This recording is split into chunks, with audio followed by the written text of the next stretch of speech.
نذیر محمد کا بیان۔ میں 4 اپریل کو صبح 3 بجے اپنے گھر میں سویا ہوا تھا جب میں نے گاؤں کے نوح میں 50 سے 60 فوجی گاڑیوں کی تیز روشنی دیکھی۔ پہلے مجھے خیال آیا کہ شاید 2 روز قبل کی طرح بھٹو صاحب کی پھانسی دینے کے بعد وہ عمل جاری رکھنا ہے، اس کی ریہرسل کر رہے ہیں، یعنی معمول کی فوجی مشقیں ہیں۔ لوگ بہت خوفزدہ تھے، خاص طور پر بھٹو قبرستان میں پولیس کے داخل ہو کر ہر طرف بغور دیکھنے پر۔ جب پولیس نے اعلیٰ صبح مجھے گھر سے باہر آنے کو کہا، دیہات کے تمام لوگ، بوڑھے اور جوان، مرد و عورتیں اپنے گھروں سے باہر نکل پڑے۔ تمام کو خدشہ تھا کہ بھٹو صاحب کو پھانسی دیا جا چکا ہے یا جلدی دیے جانے والا ہے۔ ہر طرف چیخو پکار تھی، ان سب کے چہرے پر مایوسی تھی۔ ہمیں بھٹو صاحب کے دفنانے کا انتظام کرنا ہے۔ لاتعداد فوجی اور پولیس نوجوانوں نے اپنے عارضی ہیڈ کوارٹرز پر مجھے لا کر کہا، ہمیں 2 جگہ دکھاؤ جہاں ہم قبر کھودیں۔ میں رو رہا تھا۔ تمہیں بھٹو صاحب کو دفنانے کی جگہ کی نشاندہی کیوں کریں؟ ہم ان کی آخری رسومات خود ادا کریں گے۔ بھٹو صاحب ہمارے ہیں اور میں نے جواب دیا۔ میں نے انہیں اپنے آدمی قبر کھودنے کی لانے کی اجازت مانگی تاکہ قبر کے لیے کچی اینٹیں اور لکڑی کے تراشے ہوئے پھٹے بھی لائے جا سکیں اور مذہبی رسومات بھی ادا کی جا سکیں۔ انہوں نے مجھے صرف 8 آدمیوں سے مدد لینے کی اجازت دی۔ جب ہم اس اذیت ناک کام میں لگے ہوئے تھے، فوجی اور پولیس نے گاڑیوں نے پورے گاؤں کا محاورے میں لے لیا، بلکہ چھوٹی سے چھوٹی گلی میں بھی رکاوٹیں کھڑی کر دی۔ نہ کسی کو گھر سے باہر نکلنے کی اجازت تھی، نہ ہی باہر سے گاؤں کے اندر داخل ہونے کی۔ ہم مکمل طور پر باقی دنیا سے کٹ چکے تھے۔ 8 بجے صبح 2 ہیلی کاپٹر گاؤں کے باہر سڑک پر اترے جہاں ایمبولینس انتظار میں کھڑی تھی۔ میں نے کفن ایمبولینس میں منتقل ہوتے دیکھا اور اس کے پیچھے پیچھے قبرستان تک پہنچا۔ اس گھر کو خالی کر دو، فوجی جنرل نے قبرستان کے جنوب کونے میں چھوٹی سی رہائش گاہ کی طرف اشارہ کرتے ہوئے مجھے کہا۔ یہ پیش امام کی رہائش گاہ تھی، جو اپنی بیوی اور بچوں کے ساتھ وہیں رہائش پذیر تھا۔ میں نے پیش امام کی بیوی اور اس کے بچوں پر اس ظلم و نادرہ سلوک پر احتجاج کیا، مگر نیل اپنی بات پر مصر تھا۔ 20 مسلح یونیفارم میں ملبوس نوجوانوں نے اس گھر کی چھت پر مورچہ سنبھال لیا اور اپنی بندوقیں قبرستان کی سمت تان لی۔ پھر اعلان کیا گیا کہ نزدیکی رشتہ دار جانے والے کا آخری دیدار کر لیں۔ بھٹو صاحب کے چچا زاد اور ماموں زاد بھائی قبرستان کے نزدیک گڑھی خدا بخش میں رہتے تھے۔ بھٹو صاحب کی پہلی بیوی بھی نزدیک دیہات نوڈیر میں رہتی تھی۔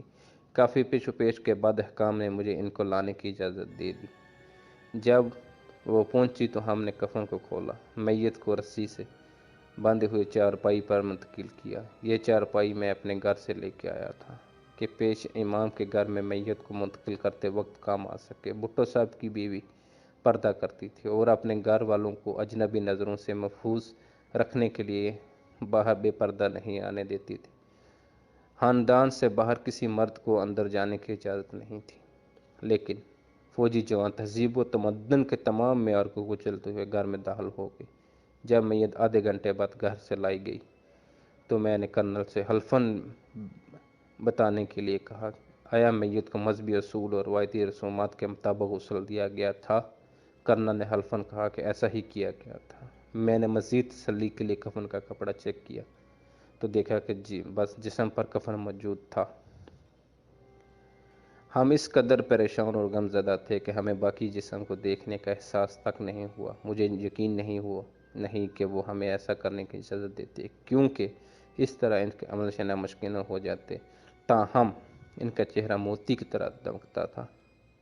وہ اتنے تازہ دم نظر آ رہے تھے جیسا 16 سالہ نوجوان ہو۔ ان کی جلد کئی رنگوں میں بدلی ہوئی نہیں تھی، نہ ہی ان کی آنکھیں یا زبان باہر کو لٹکی ہوئی تھی، جس طرح ان آدمیوں کی جنہیں ضیاء نے سرعام پھانسی دلوائی تھی۔ مذہبی روایات کے مطابق میں نے بھٹو صاحب کے چہرے کا رخ مغرب یعنی مکہ کی جانب کر دیا اور ان کی گردن ٹوٹی ہوئی نہیں تھی۔